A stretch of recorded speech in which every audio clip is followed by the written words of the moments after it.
това да му дадеш шанс да разбере какво искаш от него. Do a little bit, take hands off. Правиш малко, после си махаш ръцете. Doing more is not advanced. Това да правиш повече не е напреднал вариант.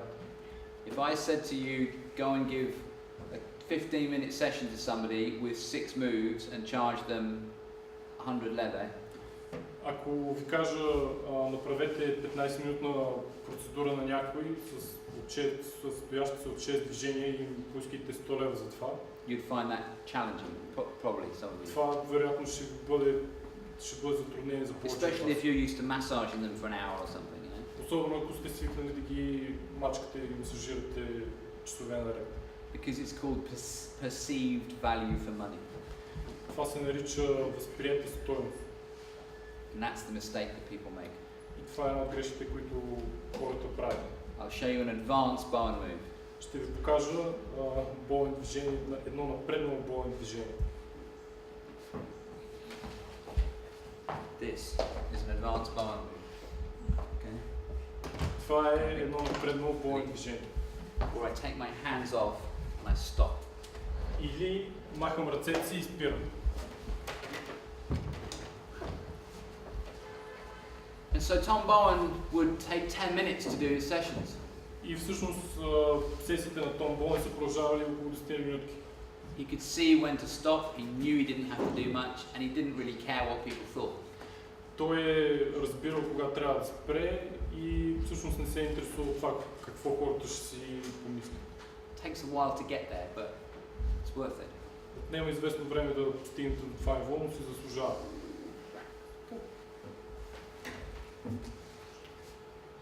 So the stoppers are about stress loading. Стоперите се отнасят до стресовото натоварване.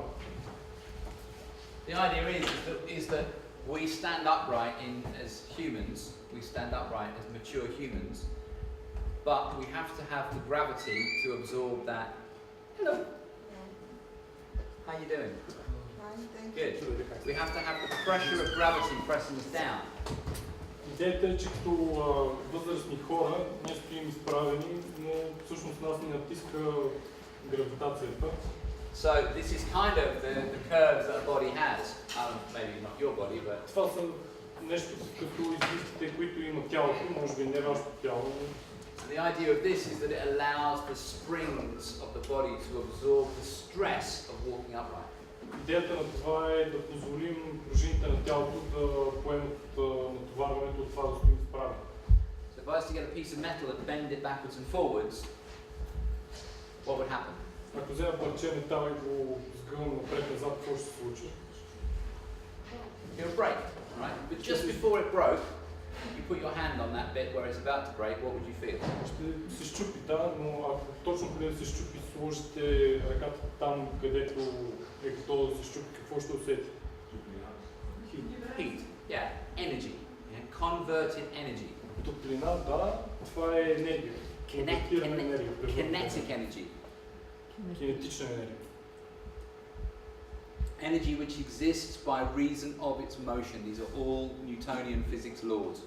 Това е енергия, която съществува заради движението. Това е Нютоновата физика. So when you walk up and down on your knees, you drive an energetic process in those joints. Когато ходите, вкарвате енергиен процес в коленете си, в стаите си. If you turn your shoulder and push your head forward, you change the way the energy is loaded into those joints.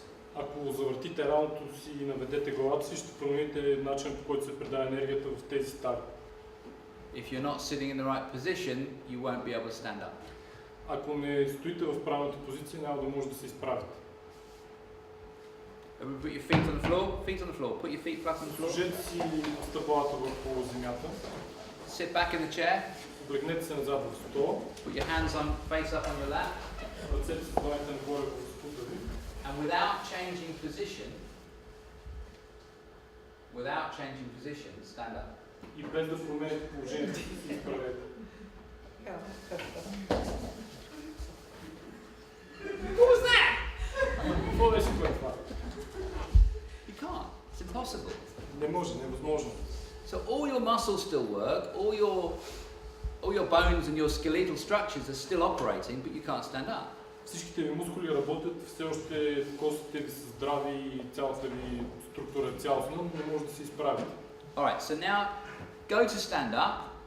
And just before you stand up, get yourself in a position where you can, and just before you stand up, move your head back about, I was going to say 2 inches, but 3 centimeters. Сега тръгнете да се изправите, но точно преди да изправите, наведете главата назад 3 см. Right. Опитайте го. Feel what happens? Видяхте ли какво се случва? So the tiniest change in the position of your head stops you from functioning normally. Най-малката промяна в позицията на главата ви спира това да можете да функционирате правилно. So why wouldn't this work in normal movement?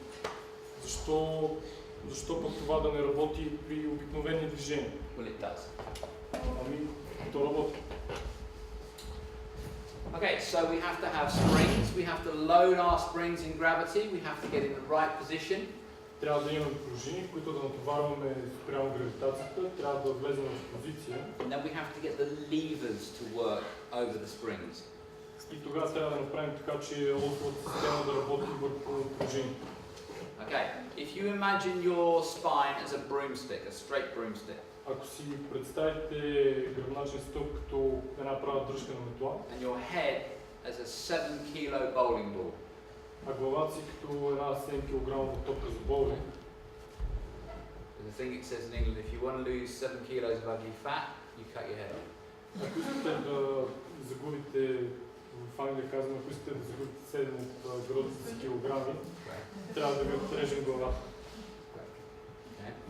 You imagine you've got a broomstick and a bowling ball, and you're going to strap that bowling ball with tape. You can gaffer tape, you know, duct tape, gaffer tape. Представете си, че имате една дръжка на метла и искате отгоре с гаферна лента от това силото тиксо да прикрепите една топка за боулинг. Yeah, but this is kind of how you have to think about the head and the spine. But actually the head is forward of the bowling ball by about a third. Гордо така трябва да си представите, когато мислите за тялото и за главата, но всъщност главата е малко по-напред от топката за боулинг.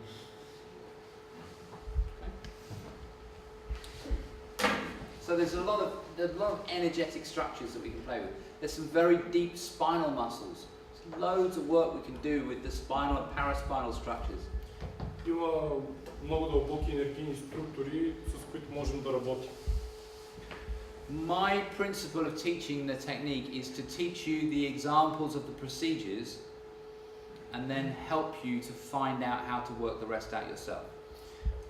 Моят начин на преподаване е да ви преподам процедурите и да ви помогна да разберете как да работите сами.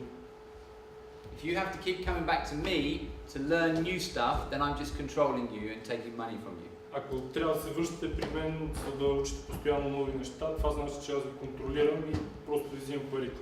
And I'm not really interested in that, to be honest with you. It's not. А мен, честно казвам, това не ме интересува много. Where's it gone?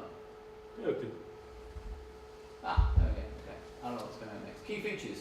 We don't press hard when we're doing the moves. Ключови моменти, не натискаме силно, докато правим движението. But that said, there is visceral work that I can do. I can reach in here and I can work this spleen or this stomach or this intestine. Ooh, is that baby? Но след като казахме това, мога да върша висцерална работа, т.е. мога да работя върху далака. Married man now. Женен сега. I can go as deep as I want to go without pressing hard. Мога да достигна колкото си искам дълбоко, без да натискам много силно. The moment I introduce tension into my touch, I have a problem. В момента, в който започна да използвам усилие в докосването си, вече имам проблем. He's going to fight me. Той ще се опита да се бори с мен. And now we have a battle of the wills. И ще имаме битка на умовете. Sometimes we call this sports therapy treatment. И понякога това го наричаме спортен масаж. Yes! Oh yeah, I know what you do. You don't need to do this, okay? няма нужда да го правите така. So there's a whole series of visceral protocols that we have. Brilliant visceral protocols, but we have to be careful about them. Има цяла редица висцерални процедури, които използваме, но просто трябва да сме внимателни с тях. So key element of Bowen, it's adaptable. Can you get rid of this thing? Един от главните ключовите елементи на Bowen е, че системата е адаптивна. Thousands of possibilities. Хиляди възможности. But what you have to learn is how to read the body so that you know where to start working. That's the key of any treatment. Това, което трябва да се научите и което е ключово за всеки вид терапия, е да се научите да разчитате тялото, за да знаете откъде да започнете да работите. There's no massage, we don't use any oils or lubricants. Няма масаж, не използваме масла или намазващи средства. We don't do any high velocity thrust moves. Не използваме резки манипулации върху стаите. And we can work through light clothing, when we got familiar with it. И когато сме запознати с техниката, можем да работим през тънки дрехи. It's not painful, it shouldn't be painful. Не е болезнено, не би трябвало да е болезнено. Now I've had treatments from experienced Bowen therapists where I've said, okay, can you stop now because it hurts. Получавал съм процедури от напреднали терапевти, когато ми се е налагало да ги спра и им кажа. I would say they're doing it wrong. И бих казал, че те го правят по грешния начин. So this is my auntie. She's 90 years young. Представям ви моята леля.